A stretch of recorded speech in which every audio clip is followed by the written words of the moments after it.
우리 하나님 말씀 보겠습니다. 하나님 말씀 구약성경 신명기 9장 23절로 24절의 말씀입니다. 구약성경 276면에 있습니다.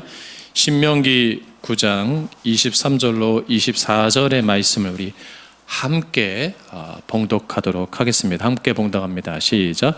여호와께서 너희를 가데스 바나에서 떠나게 하실 때에 이르시기를 너희는 올라가서 내가 너희에게 준 땅을 차지하라 하시되 너희가 너희의 하나님 여호와의 명령을 거역하여 믿지 아니하고 그 말씀을 듣지 아니하셨나니 내가 너희를 알던 날부터 너희가 항상 여호와를 거역하여 왔느니라. 아멘.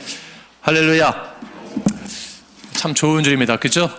날씨가 아주 춥기는 하지만 그래도 이렇게 주일날 우리가 주 앞에 나와서 예배드릴 수 있는 것이 감사고 은혜인 줄로 믿습니다. 우리 앞뒤 자분들에게 인사하겠습니다. 사랑합니다. 축복합니다. 인사하겠습니다. 오늘 희망 시리즈 세 번째 시간으로 약속의 말씀을 붙잡아라, 약속의 말씀을 붙잡아라는 말씀으로 이 시간 함께 은혜를 나누고자 합니다.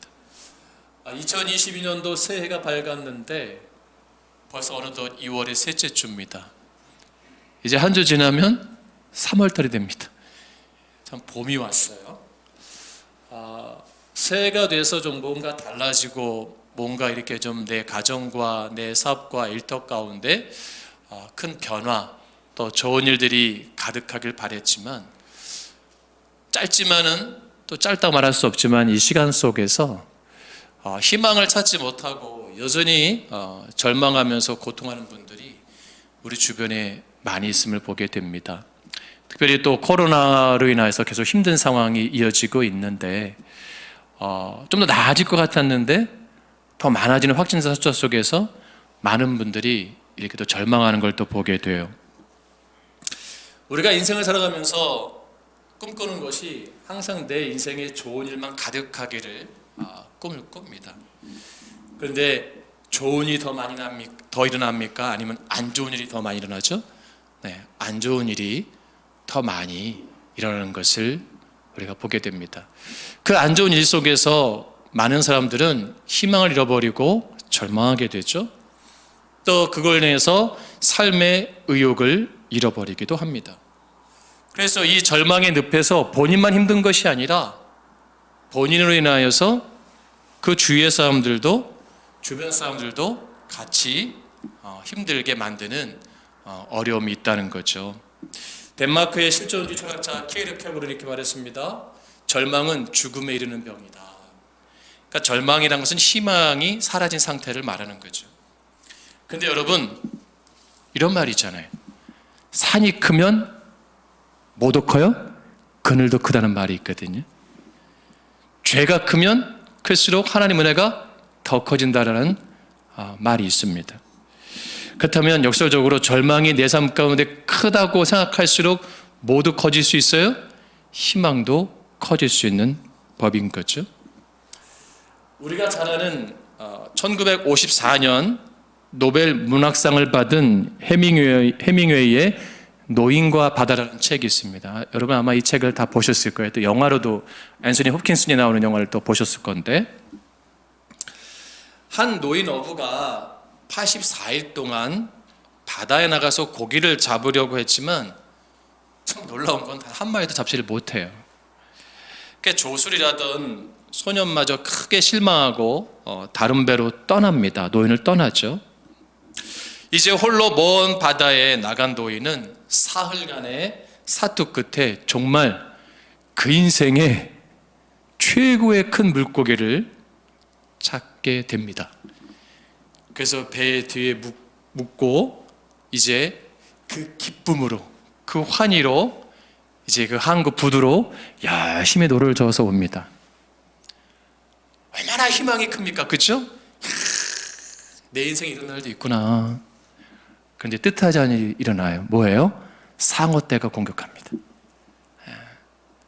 그 잡고 오는 물고기를 상어들이 뜯어먹기 시작합니다. 그러니까 상어와 사투를 벌이는 거예요. 가까스로 상어와의 싸움 속에서 지친 몸을 가지고 항구로 도착했을 때 그가 잡았던 물고기는 크고 멋진 화려한 물고기가 아니라 뼈만 앙상하게 남은, 지느러미만 남은 초라한 물고기의 형태였죠. 우리도 마찬가지예요. 그렇죠? 우리도 인생 가운데 어떤 일을 경험할 때 정말 실패할 때 어느 한순간에 멋지게 대박 날 수 있어요. 와! 그동안 내가 힘듦이 이 한순간으로 해결되는구나. 그런데 그 해결될 것 같은데 보이지 않는 복병에 의해서 더 큰 문제를 경험할 수도 있다는 겁니다. 해밍웨이는 이 작품을 통해서 처절한 절망 가운데서도 희망을 놓치지 않고 끝까지 위험 있게 싸우는 인간의 용기를 말하고 있거든요. 이때 이 작품에서 유명한 대사가 나옵니다. 그 물고기와 싸우면서 이 노인이 내뱉은 명언이 있는데 이렇게 말하잖아요. 인간은 파괴될지언정 패배하지 않는다. 희망을 갖지 않는 것은 어리석다. 희망을 버리는 것이 죄악이다. 제가 영어로 하고 싶은데 썼는데요. 발음이 안 좋아서 생략하겠습니다.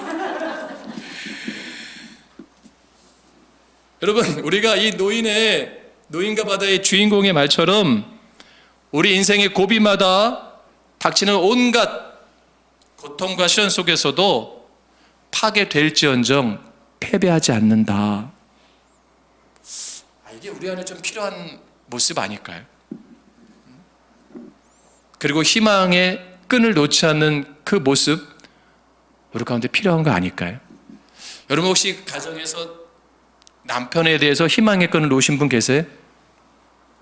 아내에 대해서, 아니면 자녀에 대해서, 부모님에 대해서 다시 붙잡으세요. 할렐루야. 혹시 교회에 대한 희망의 끈을 놓친 분 계세요? 또 성도 간에, 목회자 간에 다시 붙잡으세요. 붙잡을 때 절망을 이길 수가 있기 때문이에요. 그걸 극복할 수 있기 때문이에요. 임상 심리 치료의 세계적 권위자이자 베스트셀러 작가인 웨인 다이어는 마음의 습관의 책에서 절망을 희망으로 바꾸는 5가지 춤을 말하고 있거든요. 첫 번째, 절망에서 희망으로 가려면 첫 번째 무엇이 필요하냐? 사랑에 집착하지 말래요. 사랑. 너무 사랑하는 거에 빠져 있지 말래요. 두 번째로, 절망의 동조자가 되지 말래요. 여러분 주변에 보면은 절망 가운데 있는 분들 가운데 그럴 수 있어, 나도 그래, 그러지 말라는 거예요. 같이 절망스러운 사람이 될 수 있다는 거예요. 세 번째로는 고통의 한가운데서도 축복을 찾으라 라고 고면해요. 여러분 우리 삶 가운데 정말 고통스러운 분들 계시거든요. 사업도 고통스럽고 일터도 고통스럽고 내 건강, 내 모든 인생의 문제가 고통스러운 분들도 있어요. 근데 그러면서 나는 저주받은 사람이야, 나는 쓸모없는 사람이야, 난 태어나지 말았어야 돼 라고 생각하는 분들 있을 수 있다는 거예요. 근데 그 속에서 뭐냐? 한 가지 이상의 축복을 계속 발견해내래요. 네 번째, 영원한 낙관주의가 되는 노하우를 터득하라. 다섯 번째, 희망을 물고 늘어져라. 저는 이분이 웨인 다이어가 말한 절망을 희망으로 바꾸는 5가지 중에 마지막 5번째가 참 다가오거든요. 희망을 물고 늘어져라. 그러면서 이분이 뭐라 하냐면, 절망의 늪에 빠져서 헛거릴 때 희망이라는 뼈다귀를 물고 늘어지는 불독같이 되라. 과거의 실패가 어떤 절망을 낳았든 어떤 장애물이 눈앞에 가로막고 있든 무조건 희망의 뼈다귀를 아짝같이 물고 늘어져라. 그러면서 절망의 생각이 되살아날 때면 그것을 이루고 싶다는 염원 쪽으로 생각을 이동시켜라. 이 또한 지나가려는 옛격을 떠올리면서 포기하지 않겠다는 의지를 다져라.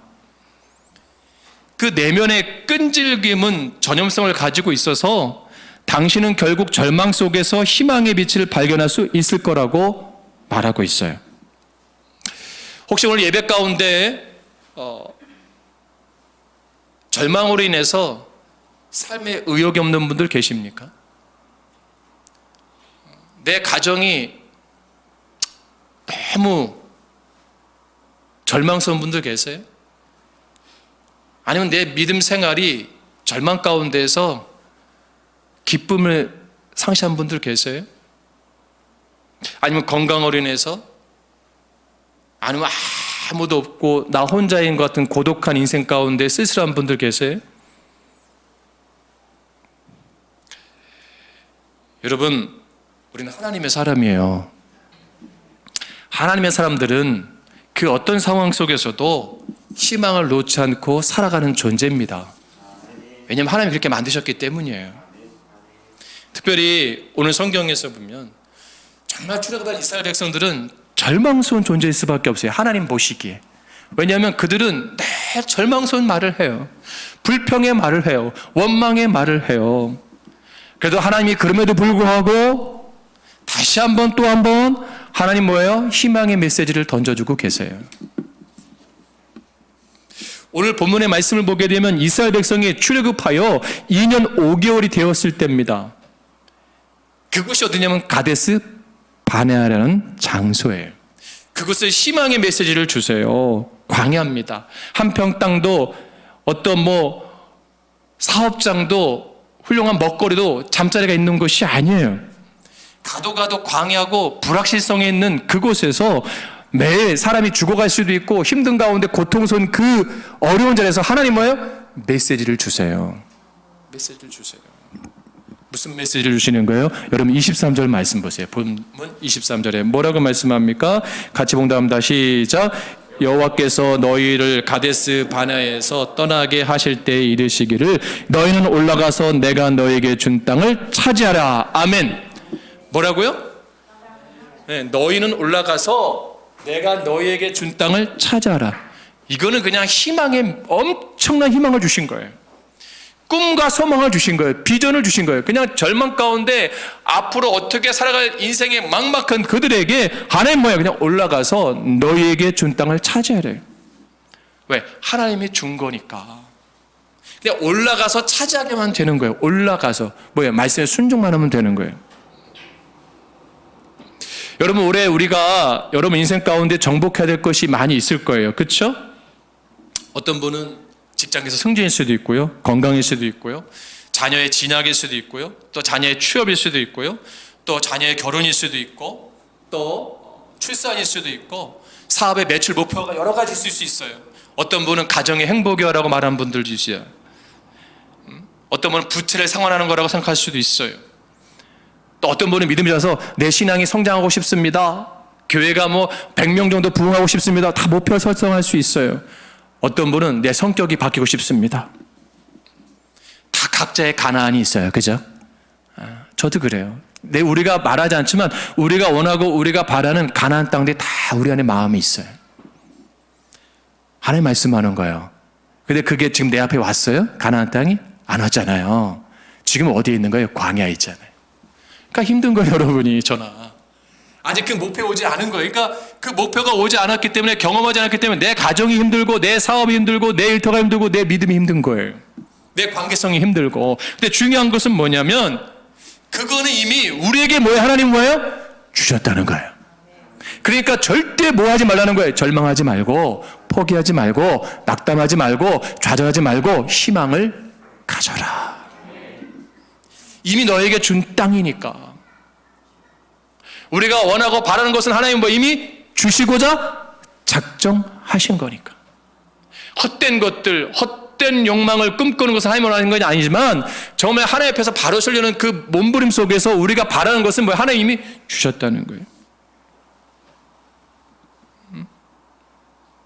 심리학자로 희망에 대하여 체계화를 시도한 미국 캔자스 대학의 심리학자였던 릭 스나이더는 대학 신입생들 대상으로 희망의 크기와 그 전에 수능, SAT 점수, 그리고 대학 생활에서의 학점, 졸업 후 성취 정도 등을 조사했다고 하는데요. 그 결과 학생들이 대학 생활에서 좋은 학점을 받고 잘 적응하는지를 예측하는 것은 SAT 수능 만점 받은 것보다 그 사람이 가지고 있는 희망의 크기였대요. 그리고 실제로 희망의 크기를 크게 가진 친구들이 졸업 후에도 그 사회에서 훌륭한 사회인이 되었다고 합니다. 많은 사람은 학점이 높으면 잘 될 것 같아요. 그렇죠? 뭔가 스펙을 많이 쌓으면 잘 될 것 같다고 생각을 해요. 여러분, 오늘날 사회의 키워드가 뭔지 아세요? 사회의 키워드가? 이 시대의 키워드가 제가 지난주 공부하면서 딱 그분이 그러더라고요. 가리키는 분이 인성이래요. 인성. 그러니까 모든 사회 공동체가 정말 건강해서 가장 중요한 게 뭐냐? 인성이래요. 인성. 근데 한국 사회는 인성 교육이 잘 안 돼 있대요. 여러분 공감하세요? 여러분 우리 자녀가 공부를 좀 못해도 괜찮아요. 뭐가 잘 돼 있어야 돼요? 인성 교육이 잘 돼 있어야 돼요. 여러분 기도 잘 못하셔도 괜찮아요. 여러분 오해하지 마세요. 여러분 뭐 방언 못하셔도 괜찮아요. 인성이 좋으셔야 돼. 목사 설교 잘 못해도 돼요. 인성이 잘 되는 목사가 돼야 돼요. 그래야 그 공동체가 건강하대요. 저도 굉장히 많이 깨달았어요. 인성이 부족하니까 가정이 불화한 거예요. 인성이 부족하니까 내 직장에서도 타인과 관계성이 매일 불협화음인 거예요. 내 인성이 부족하니까 교회에서 매일 부딪히는 거예요. 그러니까 인성을 잘 갖춰라. 그리고 변화시켜라. 노력해라. 참 공감되는 말인데요. 이스라엘 백성들을 보세요. 희망의 약속의 말씀을 듣고도 그들의 인성은 뭐예요? 온전하지 않아요. 왜? 노예로 살았었으니까. 애굽의 종사에 오래 했던 그들의 인성은 뭐예요? 내 피해의식이 강한 거예요. 그리고 남 탓하는 거. 의존적인 거. 주도적이고 자립적이고 진취적인 게 아니라 누구 바지 뒤에 숨는 그들의 모습. 노예 근성이 있는 거예요. 조금 뭐 맛있는 거 준다, 좀 좋은 거 준다면 혹 하는 그런 마음들. 그리고 자기들이 가지고 있는 것은 다 나쁜 거예요. 자기들이 가지고 있는 문화, 생활 습관, 식습관은 다 열등한 거예요. 애굽의 문화, 애굽의 생활 습관, 애굽의 식습관이 멋지게 보이는 거예요. 마치 일제 30년에 우리 일본 식민지가 심겨준 그 식민사상과 동일한 거예요. 그게 아직도 우리 가운데 있거든요. 이 시대 가운데. 우리 걸 되게 약하게 보잖아요. 그죠? 우리나라에 있는 문화를 되게 촌스럽게 보잖아요. 그 미국 가면 왔다잖아요. 옛날에. 그죠? 미제냐? 뭐 일제냐? 우와! 그냥 째면 좋은가 째. 차도 미제차냐 일제차냐 독일제냐. 그죠? 무조건 다른 건 다 좋은 거예요. 이게 다 식민지 사상이에요. 그러니까 우리 안에 여러분 보세요. 그러니까 왜 이스라엘 백성들이 하나님이 주신 약속의 땅을 성취하지 못해요? 불신이에요. 불신. 왜 불신이에요? 하나님 말씀보다 뭐를 들어요? 눈앞의 현실의 것들을 선택하는 거예요. 우리가 왜 절망이 길어질까요? 왜 절망의 삶이 길어질까요? 현실에 내 눈앞에 있는 건 보고 판단하니까.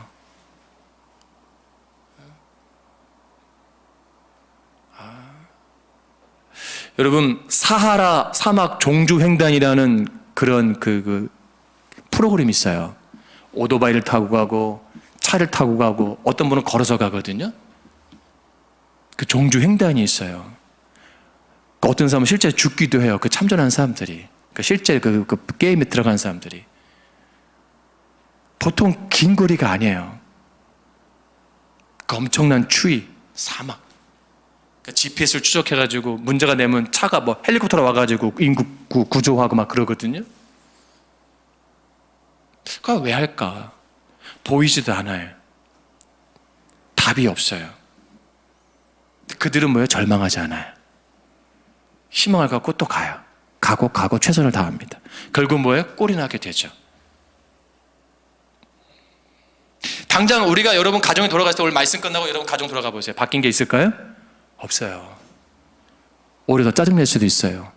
오늘 말씀 누구한테 한 거죠? 당신한테 한 거야? 본인은 전혀 들으려고 하잖아. 이거 당신 들어간 얘기야. 그럼 그 말씀이 얼마나 기분 나쁘겠어요. 그죠? 가뜩이나 말씀 속에 불 켰는데 거기다가 기름을 던졌으니 다 줘. 당신 혼자 가 교회. 우리의 모습이에요. 우리의 모습. 우리가 잘 아는 대로 가데스 바네아는 어떤 곳이에요? 정탐꾼을 보낸 곳이에요. 정탐꾼을 보내려고 세운 곳이 12 정탐꾼을 장소입니다. 돌아온 정탐꾼 10명은 가나안 정복에 대해 현실적인 말을 해요. 야, 우리 거기 갔다 맞아 죽을 수 있어. 안악자손이야, 네피림손이야, 거인 족속이야. 와, 그들이 가지고 있는 걸 봤는데 우리하고는 레벨이 안 돼. 우리가 그를 이길 수 있고 정복할 수 있는 것은 상상의 이야기야. 분명히 하나님 주신다고 했어요, 안 주신다고 했어요? 주신다고 그랬잖아요. 우리가 새해를 시작하면서 하나님 말씀 붙잡았잖아요. 그렇죠? 여러분 사업을 할 때, 결혼할 때도, 어떤 일을 할 때도, 여러분 직장 갈 때도 하나님 말씀 붙잡고 했잖아요. 근데 중요한 게 뭔지 아세요? 현실 속에서 그 말씀을 다 잊어버린 거예요. 그러면서 어느 순간에 나는 뭐야? 패배가 그냥 익숙해진 거예요. 패배가. 그러면서 그리고 사람들은 이게 뭐가 있냐면요, 합리화의 가장 무서운 게 뭔지 아세요? 부풀리는 거야. 그렇죠? 허세가 뭐예요? 아무것도 없는데 엄청 있는 것처럼 떠드는 게 허세예요. 북한 사람들 보세요. 얼마나 허세예요. 가난한 사람의 특징이 뭔지 아세요? 허세가 많아요. 근데 진짜 부자는 그렇게 할 필요가 없잖아요. 다 있대. 가면 아무것도 없어요. 자기 집에 다 있대. 제가 몽골 갔었는데 그 선교사님 초대한 분이 자기 집에 먹을 거 다 있대. 아무것도 없더라고. 참네. 허세요, 허세. 우리 교회 누구 전도할 때 그렇게 말씀하세요. 우리가 다 있다고, 우리 교회 다 있다고. 그거 작은 교회 특징이에요. 우리 교회 목사님 다 한다고. 이거 얼마나 이게 위험한 말이에요. 그렇죠? 이게 허세예요, 허세. 이걸 빼야 돼요. 그러니까 정탐꾼들이 있는 것만 보고 해도 힘든데 거기다 뭐예요? 막 부풀리는 거예요. 그러니까 사람들이 동요돼요, 안 동요돼요? 동요되죠. 또 말이 옮겨 뭐예요? 커지잖아요. 걷잡을 수 없게 된 거예요, 이제. 이스라엘 백성 진영 가운데. 그리고 그들은 뭐예요? 야, 애굽으로 돌아가자. 결론이 내는 게 항상 애굽으로 가자. 이렇게 죽을 바에는 그냥 그때 거기서 그래도 하루 먹고 살진 않았냐? 다시 가자. 그때 여호수아 갈렙만이 뭐예요? 믿음의 언어를 사용하잖아요. 현실 언어를 말하는 게 아니에요. 현실의 언어를 쓴 게 아니고 믿음의 언어, 누구의 말씀? 하나님의 말씀 붙잡고 하나님의 말씀을 선포하잖아요. 저들은 왜 밥이다. 할렐루야. 하나님 우리가 능히 취할 것이다. 가서 우리가 정복하자. 근데 다시결이 있듯이 10명의 말이 커 보여요? 2명의 말이 커 보여요? 여러분 우리 교회에서도 만약에 어떤 일을 할 때 10분의 말이 커 보이겠어요? 2분의 말이 커 보이겠어요? 당연히 10분으로 흘러갈 수밖에 없어요. 죽이려고 그러잖아요. 여호수아 갈렙을.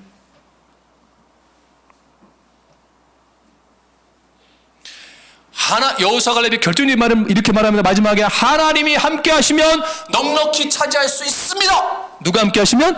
하나님이 함께 하시면. 하나님이 함께 하신다고 하셨으니까.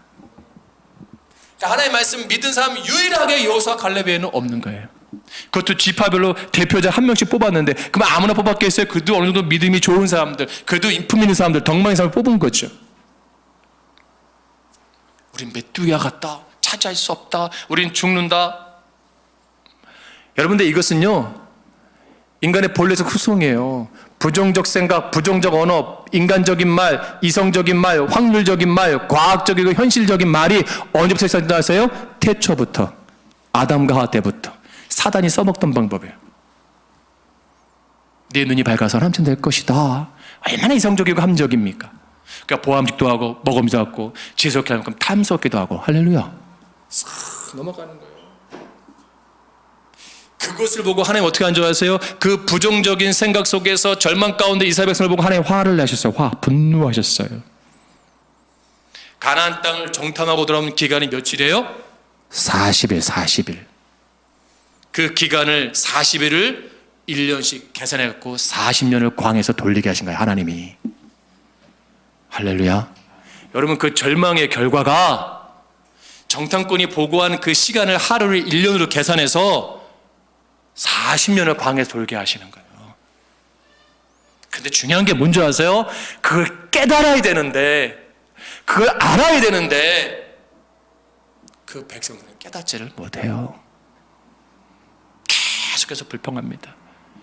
하나님 분노하시고 진노하시고 이 백성을 광에서 쓸어버리시겠다고 할 때 그걸 막은 유일한 한 사람이 있어요. 누구예요? 모세예요. 모세. 철저하게 기도하죠. 그래서 하나님의 화가 지나간 거예요. 여러분, 우리가 사단이 즐겨 쓰는 것에 내가 사용되는 존재입니까? 아니면 하나님이 원하는 것에 내가 쓰임받는 존재입니까? 잘 판단하셔야 돼요. 그거는 뭐냐면, 여러분, 내가 부정적인 말을 많이 하는 사람인가? 너무 인간적인 말을 많이 하는 사람인가? 이성적인 말을 많이 하는 사람인가? 확률적인 말을 많이 하는 사람인가? 과학적이고 현실주의적인 말을 많이 하는 사람들인가? 예수님께서 말씀하신 게 보세요. 그 병자들 많은 사람에게 내 믿음대로 될지어다. 그 믿음은 뭐예요? 이성을 초월하는 거예요. 부정적인 걸 초월하는 거예요. 인간적인 걸 초월하는 겁니다. 확률적인 걸 초월하는 거예요. 과학적이고 현실적인 걸 초월하는 거예요. 여러분, 과학적으로, 현실적으로, 이성적으로, 합리적으로 그 병자가 날 수 없어요. 근데 뭐예요? 믿음은 극복하는 거예요. 네. 현실적으로 그 이스라엘 백성들이 그 가나안 땅을 가려면 그 안악 자손을 이길 수가 없는 거예요. 확률적으로, 이성적으로, 과학적으로. 맞습니다. 근데 중요한 건 믿음의 눈으로 바라보면 절망에서 희망으로 이기게 하시는 거예요. 너희가 올라가서 내가 너에게 준 땅을 차지하라.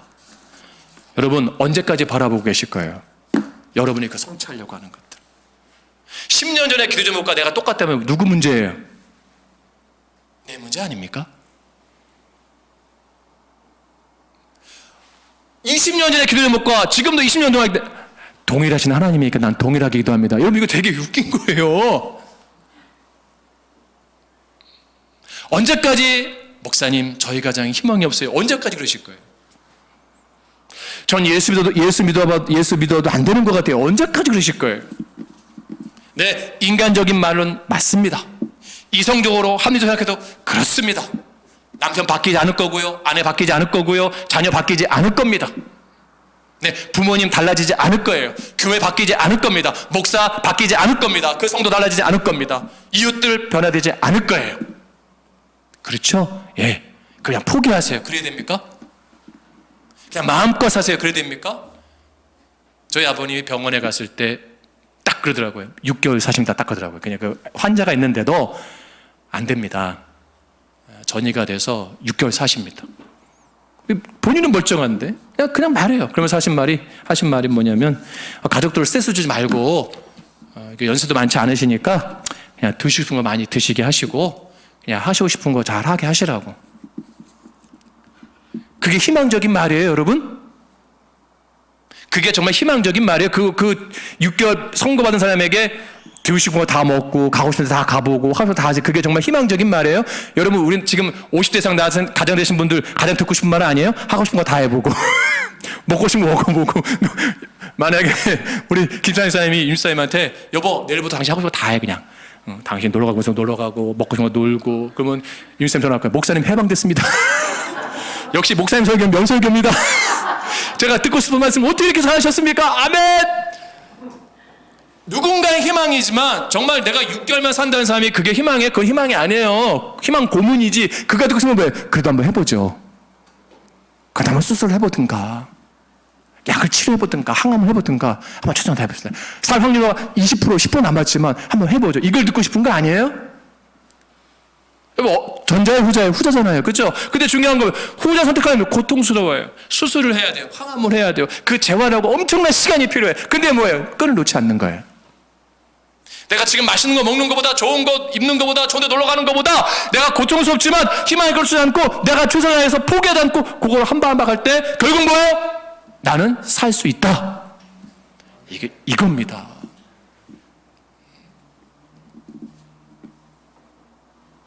그러니까 우리가 하나님 앞에서 이스라엘 백성처럼 늘 하나님의 말씀을 거역하는 게 문제예요.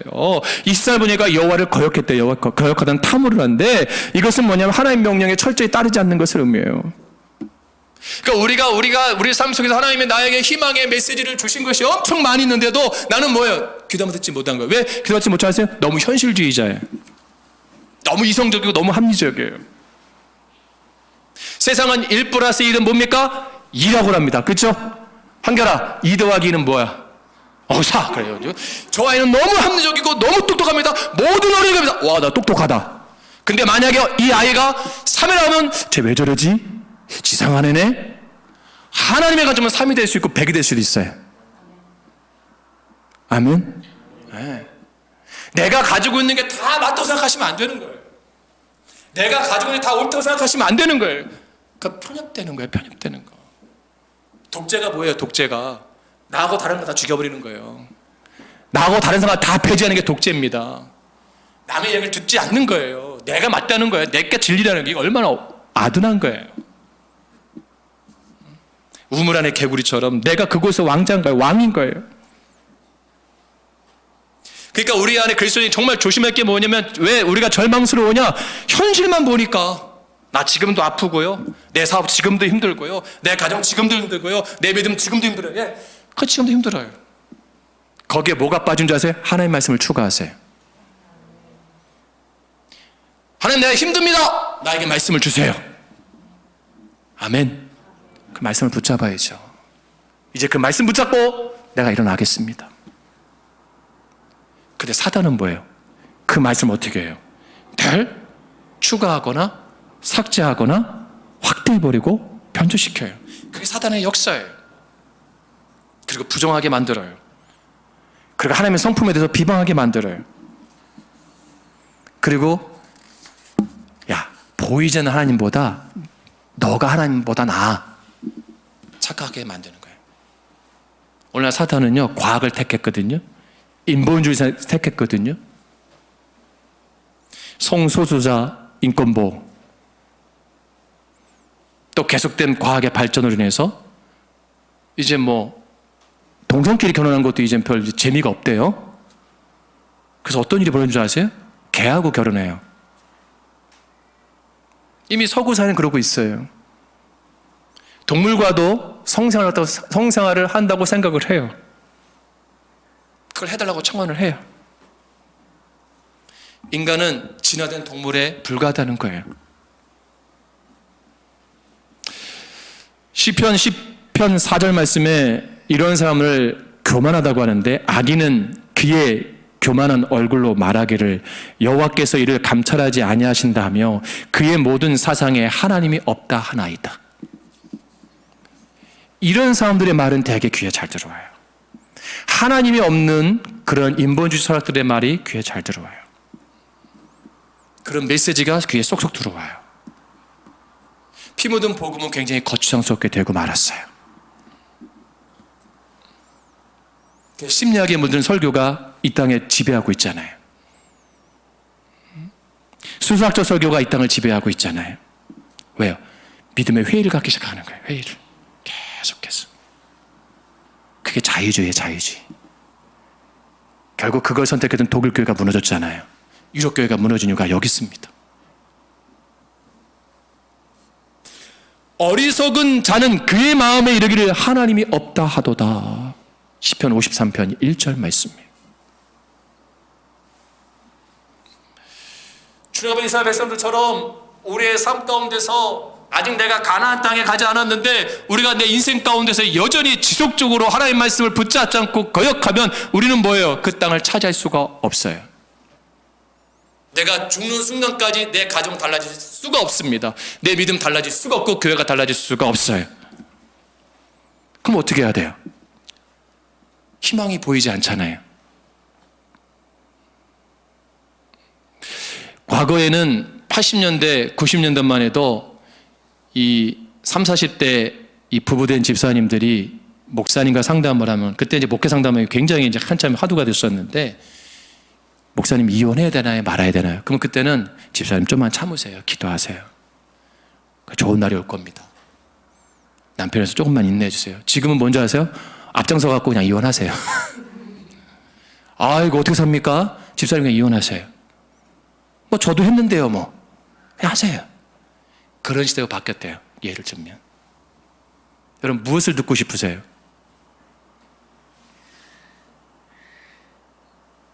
이게 정말 중요한 질문입니다.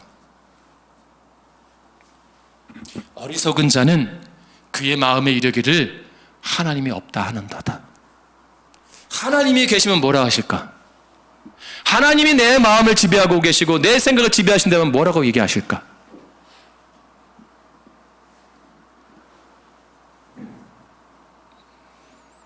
여러분, 내 인생에 1%의 희망은 있잖아요. 내 가정에 그래도 1%가 있잖아요. 할렐루야. 내 믿음의 1%의 가능성이 있잖아요. 그 1%가 내 가정을 바꿀 수 있고요, 내 삶을 바꿀 수 있고요, 내 인생을 바꿀 수가 있어요. 여리고성이 1%의 확률을 가지고 무너뜨리게 한 거예요. 성을 돌게 한 거예요. 1% 확률을 가지고. 한 걸음씩 한 걸음씩 한 걸음씩 한 걸음씩 1% 1% 1% 1% 하나님이 무너지시게 하신댔다. 하나님이 무너지게 하신댔다. 현실적으로 보면 그게 합리적이에요? 이성적이에요? 논리적이에요? 과학적이에요? 말도 안 되는 이야기예요. 홍해가 갈라지는 거 여러분 이성적입니까? 합리적입니까? 과학적입니까? 1%의 확률도 없어 보이는 거예요. 근데 뭐야? 하나님이 내밀게 하시면, 아멘, 지팡이를 내밀게 하시면 하나님께서 가르시는 거예요. 모세가 가르친 게 아니에요. 하나님이 가르신 거지. 그냥 우리 순종만 하면 되는 거예요. 그러니까 여러분 힘들어도 오늘 가정에 들어가셔서 아내 되신 여집사님들 좀 남편 좋아하는 거 좀 해줘. 좀 맨날 본인 좋아하는 것만 하지 말고 그리고 맛있지? 그 맨날 맛있다 그러지 뭐라 그래. 좀 남편 되신 분들 오늘 아내 되시는 거 원하는 거, 자녀를 탁 둘이 데리고 나가. 그리고 저녁에 한 3시간 그냥 혼자 쉬게 해. 이렇게. 박은미 선생님 가능하겠어요? 셋을 낳으니 힘들지 거기는. 그런 것을 내가 노력하는 거예요. 할렐루야. 여러분 하루에 성경 100장씩 읽고 하지 마세요. 하루에 한 절씩 읽으세요. 힘들면 한 절씩 한 절씩 한 절씩. 100장 읽어갖고 기억 못하는 거다. 그 말씀 한 절 읽고 붙잡는 게 나아요. 그래서 그 말씀을 적용시켜 가는 겁니다. 가다 보면 엄청난 문제가 내 앞에서 무릎 꿇고 무너진 것을 경험하는 거예요. 결국 승리자가 되는 겁니다. 여러분 절대 절망 가운데 있는 분들 희망을 포기하지 마세요. 여러분 주님이 함께 하십니다. 주님 말씀하셨습니다. 기도하겠습니다.